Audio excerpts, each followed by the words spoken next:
This conference will now be recorded.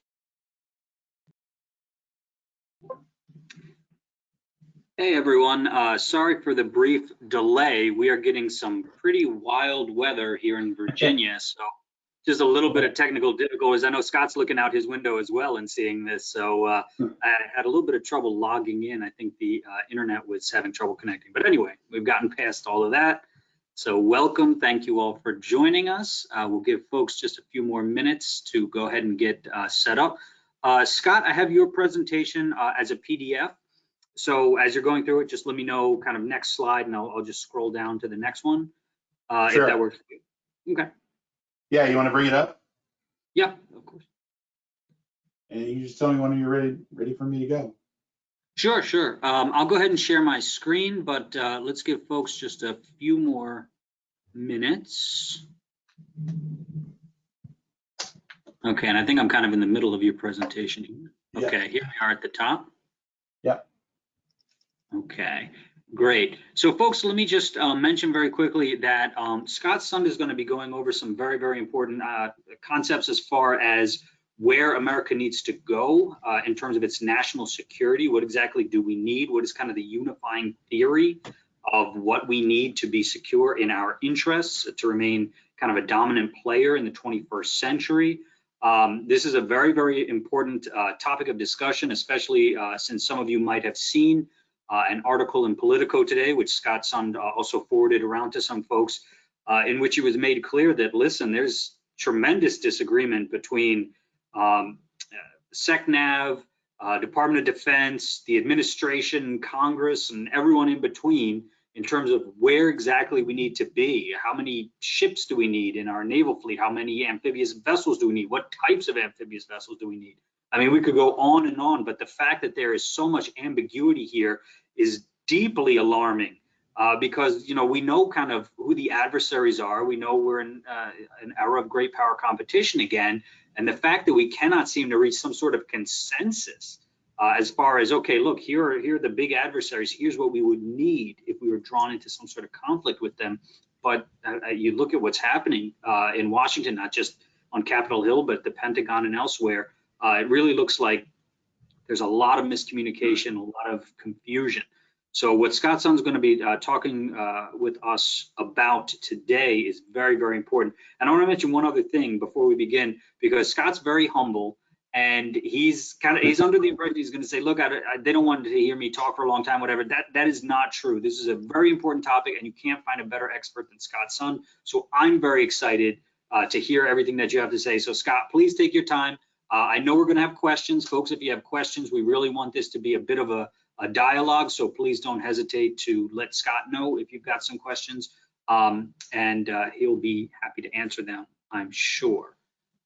So before we go ahead and begin, because I think it's about time where we could go ahead and get started. Scott, is there anything else that you need from me or anything you want to say before we go ahead and get started? No, I'll just give you tell you to move ahead on the slides, and then hopefully the slides will speak to themselves, and I'll give a few pointers here at the beginning. Sounds good. Okay, yeah, we're all right. Good afternoon, everyone. The point of this briefing today is to build a little bit on what Doug put out about 2 weeks ago on how the federal budget is put together. And I wanted to take it from a perspective of how the Department of Defense takes its obligations and responsibilities in terms of that budget process, and how it really actually gets derived all the way down into the fleet and actually down to the asset itself. And the way I've come about it over my years of experiences is I call them the 5 A's. And you will see these 5 words come up in budgets and also on the operational side of things. And I think it's important that when you look at these things, you hear authorization, you hear allocation, you hear apportionment. What is that person talking about? Because sometimes the words mean the same things and sometimes they don't. And sometimes you're talking about money and sometimes you're talking about assets. And so it can be kind of confusing sometimes. And so this is where I want to go with this. My briefing style is I start big and then I move things in together. And I try not to insult you. So I give a slide and pretty much you can pick and choose where you want to pick on the slide to look at it. So let's go to the next one, Luke. So let's start big. Let's start in the world. I like to start here. I like this picture here because it tells you so many things by just looking at it. You can see where the deserts are. You can see the choke points. You see the major oceans. 71% of our planet is water. That's about 140 million square miles of water. We got about 8 billion people on this planet, of which 3 billion live on the coastlines. So you see a lot of coastlines around here. And this is important to see the light areas and the green areas and the not so green areas, because that's going to become more important to us. This sets the context for how we come about our national strategies. And from the national strategies is how we do our budgeting for the military and get our assets. So next slide. So you have all these, the way the world is right now, but about 150 million years ago, the world didn't look that way. The supercontinent of Pangaea split into Laurasia and Gondwana. You take the second little globe there, you can see where Gondwana and Laurasia, what the continents eventually came out to be. And that's important to see when the plate tectonics took over, what happened to the natural resources around the world and how they got distributed around the world. And that is really important for us to understand, because that gives us the context of why do you have a grand strategy? Why do you have a national strategy? Why do you want to protect resources? How do you get resources to do what you need in a modern world? And it's all about economics at the end of the day. One of the more important things to look at, this shows the energy resources and the major minerals. And one down there that's kind of interesting to think about is bauxite. If you don't know what bauxite is, it's what aluminum is made out of. It is the only substance that makes aluminum. Okay, and you don't see it in North America. But when you look at it from a context of the world's bauxite is in 3 main areas: Australia, China, and Western Africa, in a little country called Guinea. Guinea is the third largest producer of bauxite. The second largest producer is China, and they're going to outstrip Australia in the next few years, and they're going to put out 130 million tons of bauxite, and they're going to keep it. And they also buy 52% of the world's bauxite themselves. That's important, because bauxite and aluminum, that's what you make aircraft out of. It's what automobiles are made out of, washing machines are made out of, all kinds of things. So that becomes important, and it gets into that context of why do we want a Navy in the first place? Let's go to the next slide. So as I talked about that, we are connected and complex. This is a picture of the sea lanes throughout the world and the relative density of shipping lanes around the world. And when you're getting these natural resources around the world, these sea lanes become important because, as we said, over 90% of the world's economics are transported by sea. Also underneath that is the undersea cables, where America produces a lot of services, and that's done by underwater communication cables. Okay, next slide. Now, several years ago, there was a guy named Mark Barnett, and he coined a term called the arc of instability. And as I showed you at the beginning there, you saw this picture, this chart of the world, and you saw these places that don't have the green in them. This arc of instability starts at the northern part of the South American continent, moves across the northern part of Africa and on into Asia. These are the areas where you find countries that are failed states, failing states, poorly governed states. But it's also, if you remember back, where all these natural resources are. And then you see and overlay that with the sea lines of communication, and you can see, starting to see the coalescing of a strategy of why you think this is important. Next slide. So let me take that arc of instability and put it over those sea lanes of communication. You can see them. Now, if I was going to have a war with somebody, what do you think I would want to disrupt? I'm going to want to disrupt all these communication lines where the economics work. That's what I got to do, because that's how you win a war. That's how Clausewitz said you win a war. You take away the economics. Next slide.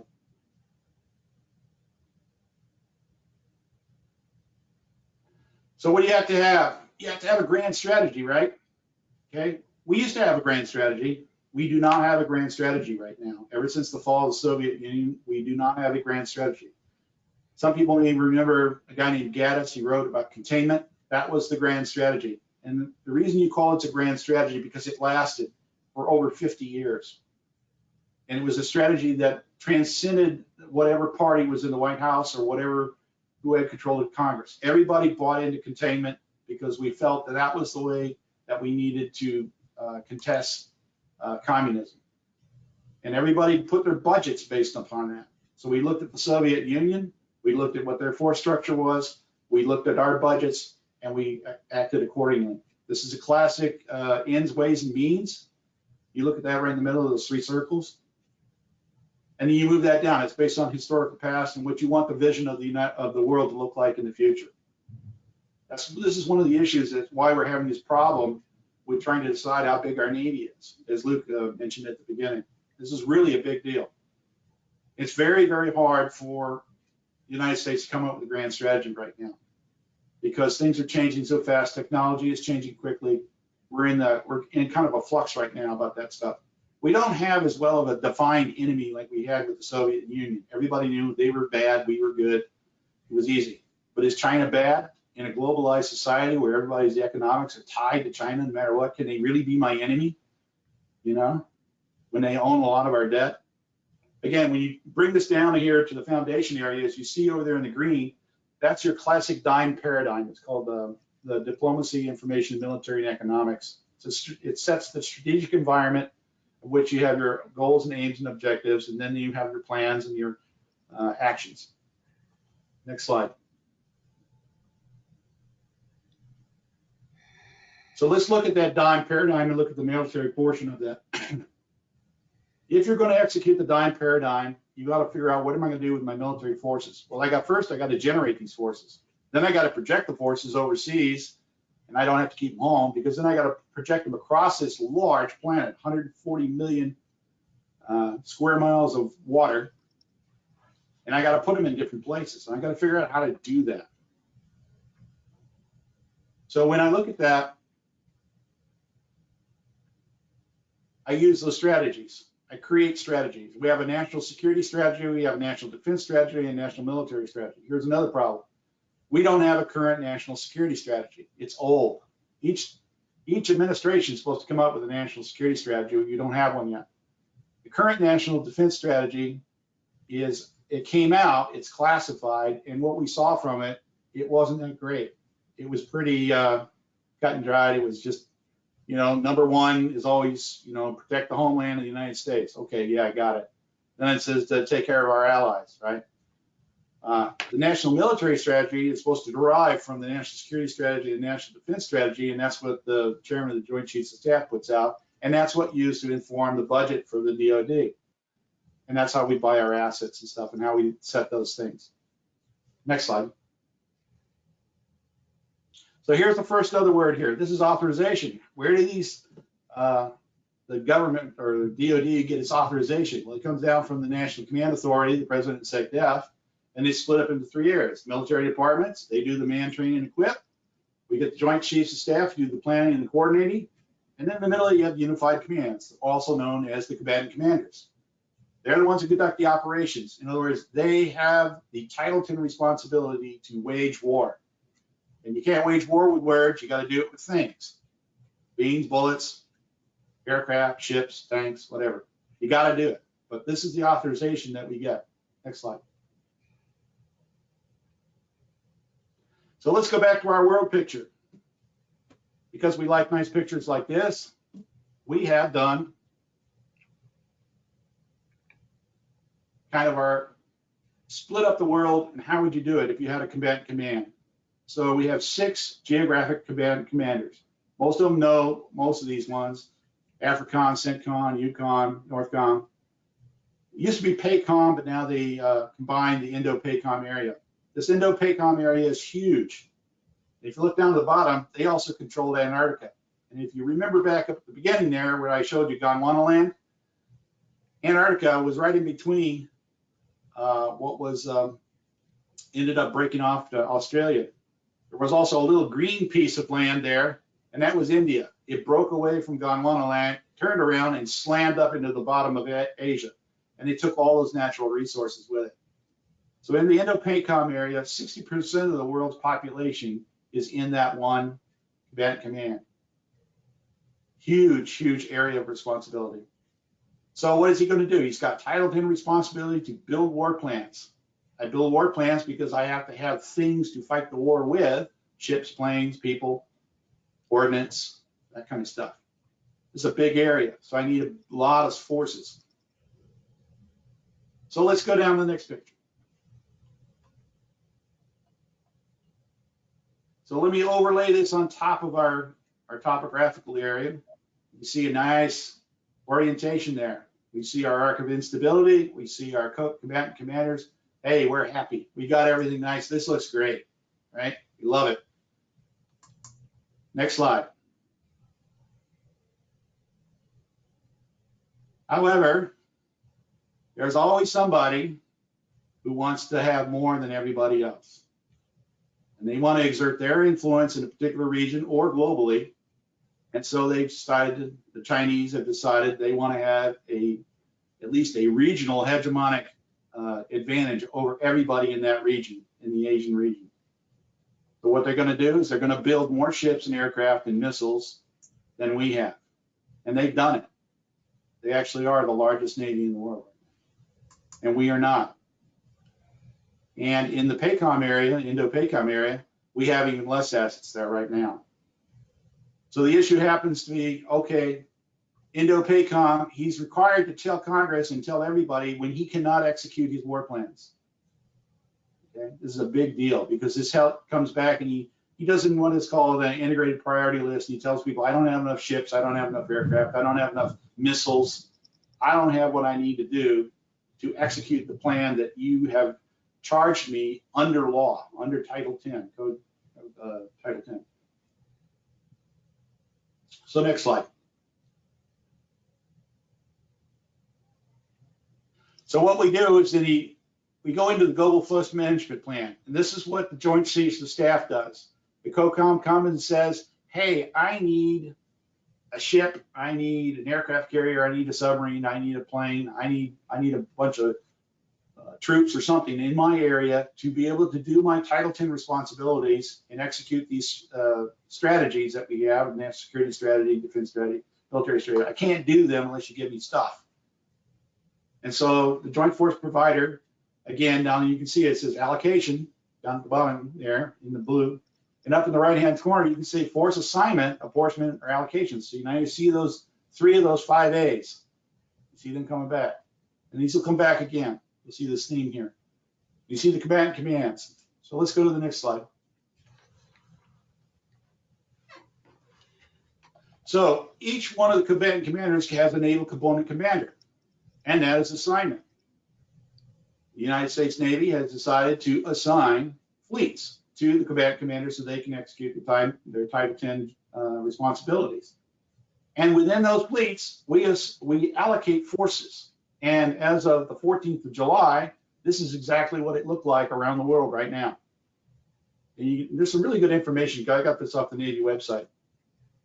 And you can see how all the fleets are manned, how many ships are in them, how many personnel, how many are deployed. 38% of our ships are deployed right now. Okay. A lot of people underway right here, a lot of responsibility. So let's go to the next slide. So let me pull it all back together again. Let's get our topographic view. Let's overlay the arc of instability. Let's put in our COCOMs, and let's now add the fleets in there. So now we see everybody around the world. This is how we get our forces down to the combatant commander. And this is for 1 day, 1 day. Okay, this is not 365. This is the way that they've allocated the forces, apportioned the forces, and assigned the forces around the world to support each one of the combatant commanders, not just Indo-PACOM, but everybody else. And believe me, some people don't get anything. Okay, they have to get it from other people. So let's go to our next slide. Now we're going to shift over here And we go from kind of the operational, strategic, tactical side of thing. And I like to use the old phrase, but wait, there's more. So look over here, we got the 7 F's. We've kind of answered who's the flow, what's the flight going to be? It's a maritime flight, it's an air flight, it's space, it's EW, it's cyber. We know the fleet, it's 7th Fleet over in the Indo-PACOM. We know what the fill is. We know what ships have been assigned and what assets have been assigned over there. But now you got the bottom 3. I got to get that stuff out there and I got to pay for it. I got to fiscally plan for it. And then I got to look to the future because I only gave you a snapshot of one day. And I want to keep this going 365 out into however long. Okay? And always on the left-hand side, time. Time is the fungible asset. There's never enough time to do it all. The COCOMs think of time in like 2-year groupings. In the Pentagon up around here, we think of it in 5-year increments. Down on a waterfront on a ship, 2 weeks is an eternity. So much happens on the ship in 2 weeks, it's just incredible. So, and in a jet aircraft, 20 seconds seems like an eternity. So it's a big deal. So you have to always understand the context of time and who's speaking about it. Okay, next slide. So let's go into the budget side of things.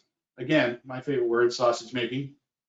And this is where I said before, this is where the 5 A's become planning, programming, budgeting, execution cycle. You'll see those 5 words come back again in different ways. You'll see the authorization, the appropriation. Those are the ones that Doug talked about. That's more on the congressional side of things. And then you'll see the apportionment, the assignment, and the allocation, which is on the tactical side, but there's also elements of the funding side in the allocation and apportionment of funds. Okay. Next slide. So here's what's happening inside the Pentagon. You see over there with my little yellow arrow, there's the COCOMs. They get their input. They're telling people, hey, this is what I need. I can't do it. I got to have forces. And then down the left-hand side there, you got the national security strategy, the defense strategy, national military strategy. They feed into the defense planning guidance. You also hear sometimes there's another thing called the strategic planning guidance.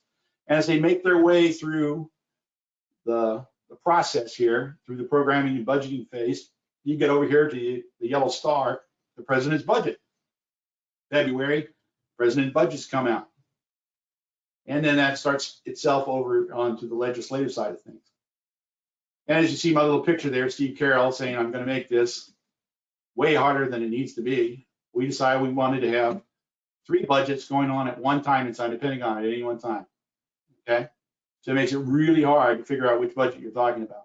On top of that, we have a POM that we're working on. And then sometimes you'll hear something called the FIDIP. It's a future year defense plan. It's 5 years out. They start thinking about it. They start coalescing about it. They start thinking about, okay, we're going to try to transcend the election cycle a little bit and think what we got to do here.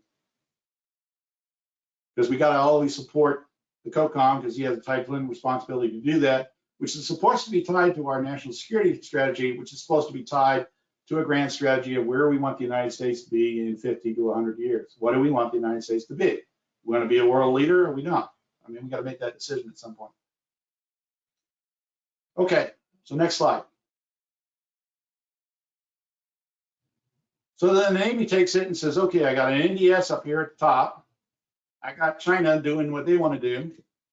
And I got a president budget here that we've come through the sausage making, and they gave me this much money.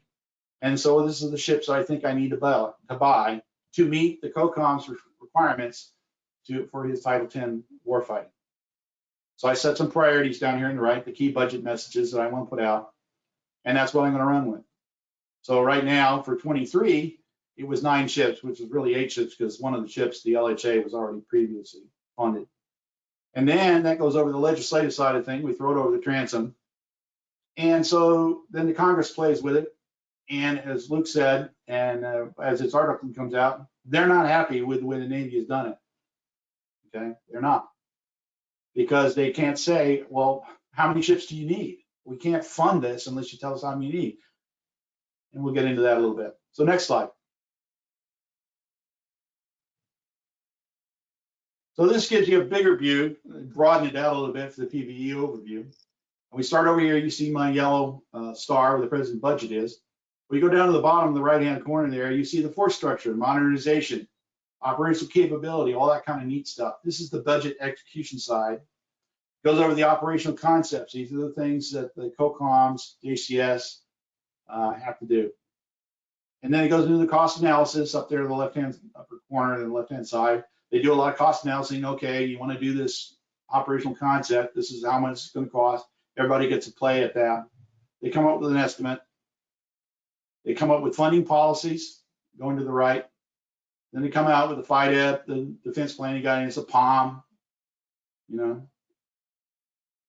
Then that feeds down into the president's budget, which then goes across into the congressional enactment side of thing, which is where Doug was talking about with the budget resolution, which we don't have one this year. And you go straight into the authorization and the appropriation. Next slide.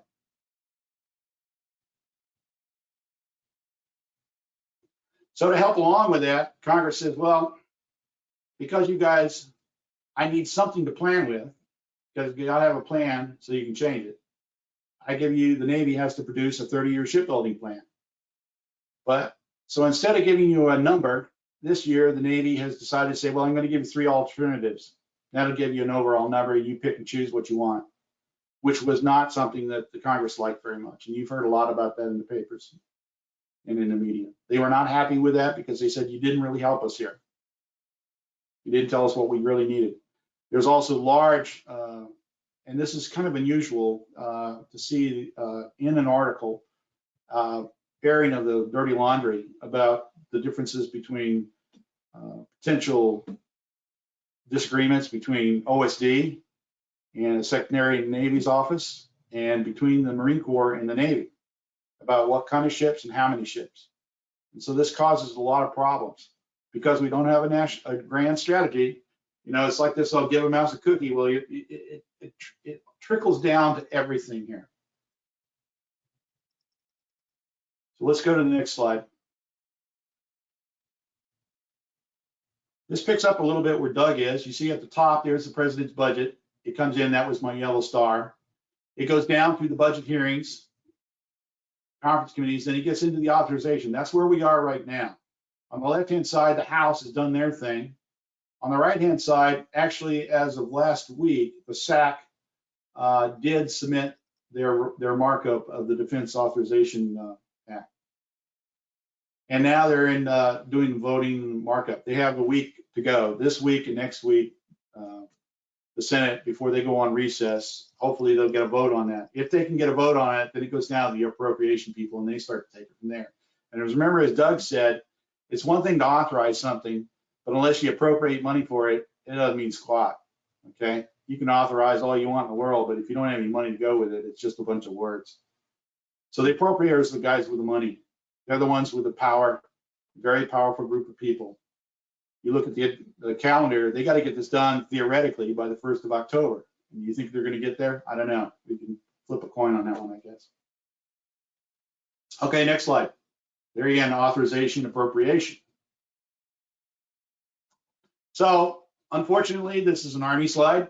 We'll go back and look at the whole process again so I can bring you back around again. You start up in the left-hand corner there with the president's budget. The president says, okay, I'm going to have a strategy. Do I really have a strategy? The national security strategy is not new. It's not from this administration. Then the defense guys say, okay, now I'm going to come up with some defense strategic guidance. We had kind of a sort of national defense strategy come out. Wasn't all that great. Then the Joint Staffs comes up with their national military strategy. Then down at the bottom there, you can see where the COCOMs put their integrated priority list into the plan. Goes in, becomes the defense planning guidance. And then this area here that's green, you could do that with any one of the services. That's where the services break it up and they figure out, okay, what do I want to buy? How much R&D am I going to do? How much people am I going to buy? How much planes and jets and ordnance and things am I going to buy? They cram this all into the DoD budget, goes to OMB, and it becomes the president's budget. There's my yellow star again. Then it goes into the Capitol, over to the Capitol, and they do the enactment. They do the Defense Authorization Act. And finally, the president signs it into law at some point, and then it gets allocated down for execution. Okay? So that's basically what I wanted to say. I have one last slide here. It's kind of a thought provoker. Go to it. Basically, this is an equation I came up with. On the left hand is global power and influence, okay? If you want global power and influence, you're going to have to use the 5 A's. And over on the right, you're going to have to do a mathematical function here of blood and treasure. And it's just as blunt as I can be about it. And if you look at the way this thing is drawn it out, if you do not pay for your budget, you're going to expend a lot more blood over time. And that's just the way it is, if you want to keep a certain level of global power and influence. If you want to keep a small amount of blood invested and only a small amount of money invested, then this is going to go to zero basically over time, and you're going to lose your power and influence anyway. So the only way you can really do this is you have to take a really candid and pragmatic look at how much are you willing to risk and expend in terms of the nation's blood and how much of the nation's treasure to maintain a certain level of global power and influence. And this goes to that grand strategy thing that I was talking about at the very beginning. If you don't have a grand strategy, what do you pin it on? You know, where are you going to pin it? And that becomes very difficult. And this is why we're in the areas that we are, and why, as I bring this in for National Navy League people, when we go to advocate for things like this, it's so critical from the Navy perspective. You take it down again to just the service connected, because ships are really interesting because they are very expensive and they last a long time. They last 50 years. And so they are in the context of a grand strategy. How many carriers do you want? 12, 10, 8? It makes a difference because you have all this 140 million square miles of ocean that you're trying to influence and protect all of those sea lines of communication that I showed you earlier there. So I'll stop right there. I may have been going fast. I hope it made sense to you guys. You can shoot darts at me if you want. You're not going to hurt my feelings. This is just my perspective of things, and I open it up. Luke? Well, Scott, let me first of all say thank you so much for that fantastic presentation, for going into so much detail as you did. Let me ask the first question, if folks don't mind. When do we expect to see a new national security strategy? Do we have any inkling of when that might be? And what do you think the reasons are for not having a current strategy? Is it because, like you said, that we don't have a grand strategy? So how can you come up with a national security strategy? It's hard to say. I mean, I had a briefing one time. I was interviewing Anthony Cordesman several years ago, and he said, we can't do a grand strategy anymore because it's too hard.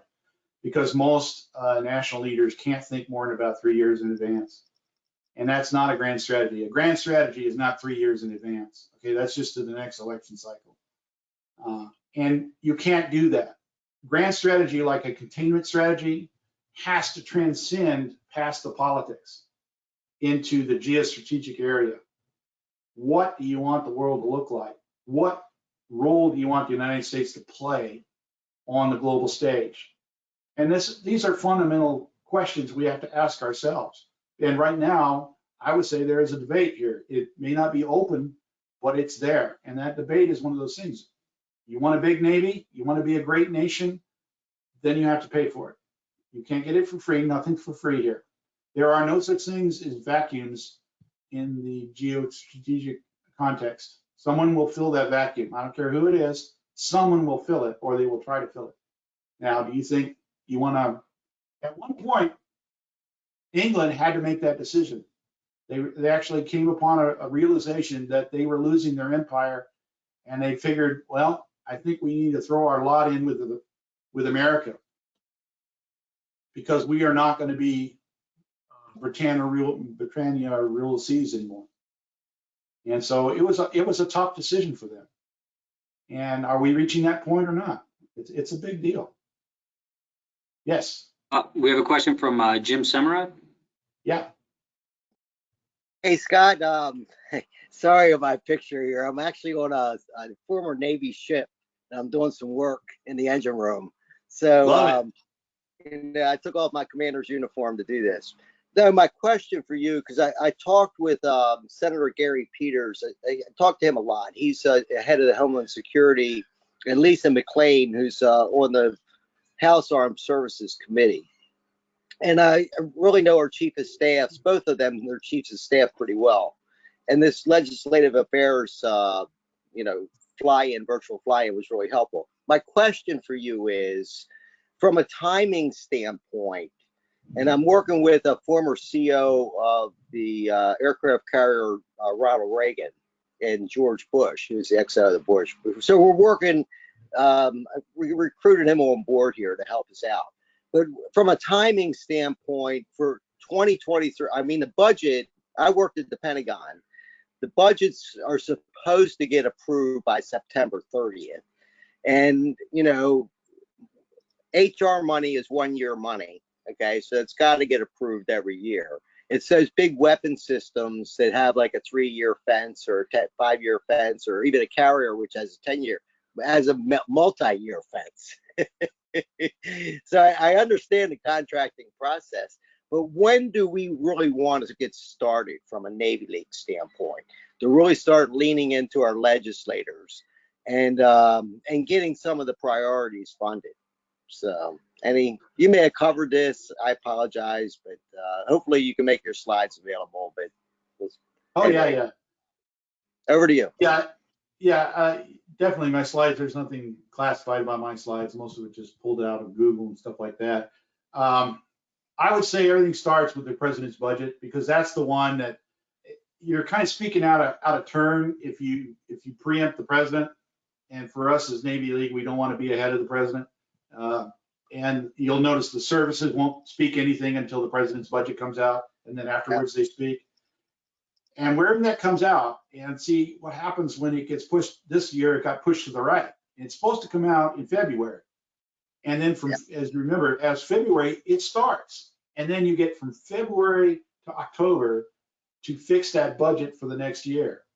And theoretically, if it gets signed on the 1st of October, yay, win, we all win. You get money for the next, but there's been, I don't know how many times we've had continuing resolutions. And some of this is exacerbated by the fact that we don't have a national security strategy. So that part of the picture doesn't happen. We didn't do a budget resolution this year. I mean, we're missing integral pieces of this process. And so when the process gets so many, looks like Swiss cheese, this is what you get. I remember when I was an action officer in the Pentagon, the old action, the mantra of the action officer was, you want it bad, you get it bad. And this is what happens. You get things that are mismatched. You can't justify them because somebody says, why do you think you need 20 new ships? And you're saying, well, because China is growing faster. He says, no, you got to give him something more than that. You got to tie it to something to the future, because those ships are not going to get built next year. They're going to get built over the next 10 or 15 years. And so you got to project it out. You got to be able to think past the next election. But it basically starts with the president's budget. When he puts that out, unfortunately, as Doug said very truly, it comes over to the transom into the congressional side, and then, yeah, thanks very much for your support to national defense. We got it from here. But until you do that, then Congress isn't going to do anything, because they want to see you put out a couple of your own cards, and then they will take it from there. And then they got all their political side of things that they're going to play. But that starts with the president's budget. So just real quick, so Luke's got it right. I mean, our virtual fly-ins around March, April, that's really what the timing that we really need to lean into him and lean into our congressional people. So, and I think we concur with that. Over. Yeah, and that goes in line, because right after the president's budget comes out, you'll see a bunch of budget hearings, and the co-coms will all head up the hill. The service chiefs all head up to the hill. Then SecDef and all these other people, they all go up there and do hearings. And then depending on who they have, it's in their court and who's not. You'll get the different people up there in the hill that want this and want that. But everybody starts. It's because what we used to call hearing season. You remember, this is when all the hearings happen. And out of the hearings, you kind of get inklings of how they're going to modify the NDAA and maybe get more than what we asked for, how you want to play that political game. Over.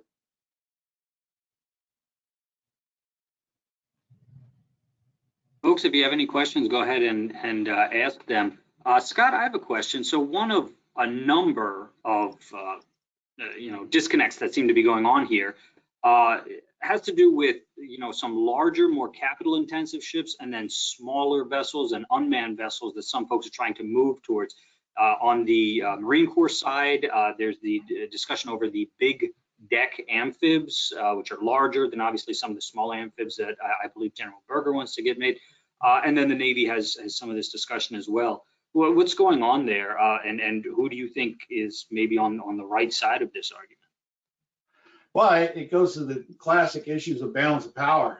Back in the days when you had the Soviet Union, it was easy to do a budget. You looked at what the Soviets had, and then you added 10%, and your budget was done. The issue here is who is the enemy, and you look at how many ships that the Chinese have, and we cannot beat them right now in terms of the numbers of ships that they put out there. Doesn't mean their ships are all as capable as ours. I think ours are more capable, but at a certain point, quantity is a value all its own. And I don't care how many ships you have, if he has more ships than you, at some point that becomes a strategic factor. The other issue is determining, again, you look at the whole world there, you look at those trade areas, you look at where those natural resources are, and you start to break things down into regional areas of importance. And so if you can't control the world, then you want to at least control the region area. And then you need certain ships, and certain ships are better than big ships all the time, although there is a value of having an aircraft carrier show up off your coastline. That says something too. But there's only so many of those around, and they can't be around all the time. Smaller ships give you more flexibility. You can take them in different places. You can take them to South America. You can take them into Europe. You can take them where the water maybe is a little shallower. And especially over in the Indo-PACOM area where there's lots and lots of islands, I mean, those things haven't changed since World War II or before. Those islands are important, and a large big deck is kind of a floating target in that respect because they're so vulnerable. You're literally going into the backyard of China. I mean, we like to play the away game, but that comes with a risk factor all its own. So you kind of want a little mix of everything. So you can, you never know what you're going to get assigned to do, but you want to have this thing. When I was working with the Expeditionary Strike Force, and I worked with the MU commanders and stuff, it was really interesting. When they wanted to put ordnance on a target, that MU commander had like 5 different ways to put ordnance on the target. He could take a helicopter to do it. He could get naval gunfire support. He could use a mortar. He could use a special ops guy to do it, or he could use artillery. So he had options on what he could do, and that's what you want to give your combatant commanders, options to be able to assess whatever it is. And then on that spectrum of conflict, well, maybe I just need a submarine in the area to do some IMW for me, and that'll be sufficient. Or maybe I really need the big guns here, and I need to have an aircraft carrier, although it's very expensive to put an aircraft carrier out in the South China Sea with a complete full complement of the air wing, all the fuel that goes with it, all the ordnance that goes with it, and then keep it out there for several weeks at a time. It's very, very expensive. So you have to decide what you want, and that's one of the issues is nobody can tell you, well, what mission are you doing? And that's about the best way. It's not a satisfying answer, I can tell you, because then you can't, if you tell people, well, this is kind of battle I'm going to fight, then the enemy says, well, really, that's what you're going to do? Thanks. I'm going to now I know what I can fight against. Yeah, I was just thinking when looking at the different COCOMs or the different regions. So Africa, for example, didn't seem like an area where we needed an enormous naval presence or something along those lines. But as you pointed out in one of your slides, when we start talking about some of those materials and minerals and things of that nature that we need, Yeah. there's a reason that China's focusing more and more on Africa. It's because that's where those materials are. So yeah, we could say, okay, we're going to focus on all these other areas, and maybe Africa is not the #1 place we need to be worried about. And then China's going to say, well, that's fantastic. That's where we're going to go. So I think you're absolutely right. Yeah, and there's a thing called the up in, I think it's Denmark, called the Uppsala conflict database, and this university has over the years collected all this data on conflicts all around the world. At any one time right now, there are over 100 armed conflicts going on around the world. Over 100 of them. And this is where it could be two guys shooting at each other, or Ukraine, or believe it or not, if you don't think there's a war going down below our border there in Mexico, over the last 12 years, 65,000 people have died in the cartel wars. 65,000 people. Okay, so if you don't think that's a war, that sounds like a war to me. Those kind of conflicts have a way of getting out of hand because it's unpredictable what's going to happen. They can go sideways, and all of a sudden, next thing you know, you're in Vietnam, you know, and then you end up expending a lot of blood and treasure on that continent over there, and you never really thought you were going to do that.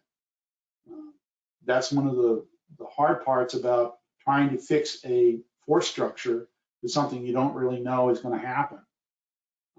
You do the best you can, obviously, and believe me, nobody goes into the Pentagon saying, hey, today I'm going to do a bad job. You know, that's what I'm going to do. That's my goal, is to do a bad job. These are a lot of great patriots. Everybody's trying to work hard, really complex stuff. You really don't want to make mistakes, because you know what happens when you do make mistakes. People come home with flags draped over them, and that's not what we want. And if anything, the ideal thing is you never have that conflict in the first place, because you're strong enough and your influence is enough that nobody wants to do that. Nobody wants to take you on. You know?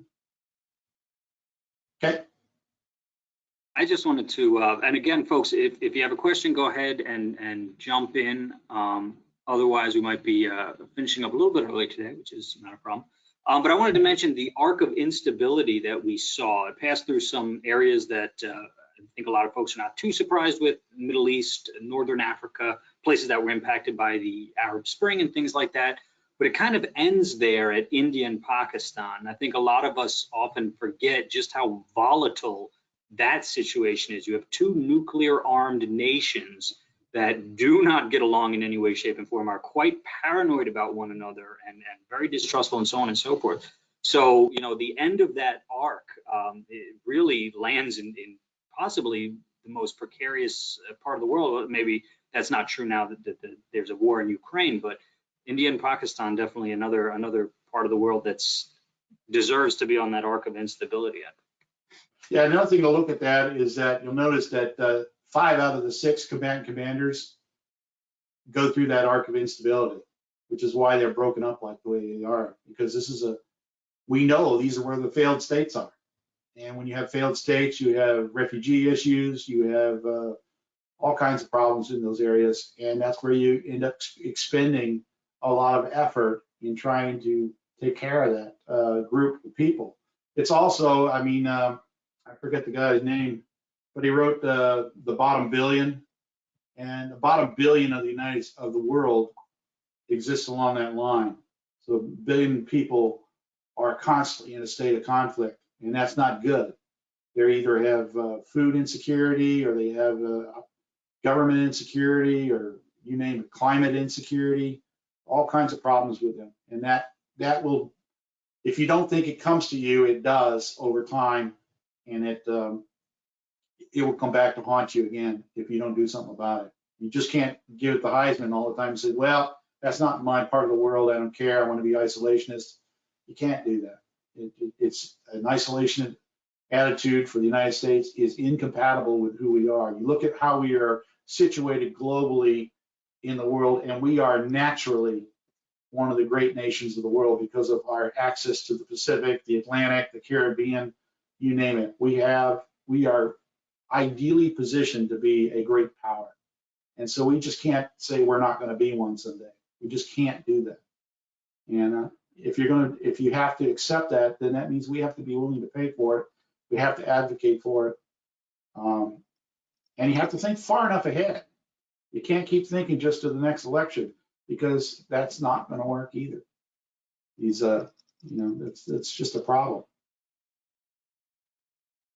Well, Scott, again, thank you so much for this presentation. Thank you for taking the time to talk with us. I think this was absolutely fantastic material for our advocates to be aware of.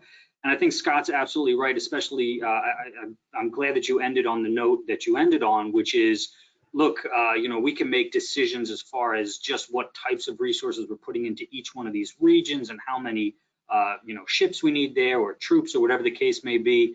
But the United States, as Scott just mentioned, because of how we are positioned, because of our natural abundance, because of so many other things, we are positioned to be a great power. So that's out of the question. Whether or not we should be a great power in the world, that's not a question. Yes, we should be. The question is, okay, now we can take a look at a little bit more detail in terms of the resources we're putting out there and things of that nature. How can we be a great power, but not completely, go belly up, bankrupt or something like that? That's something that we can discuss.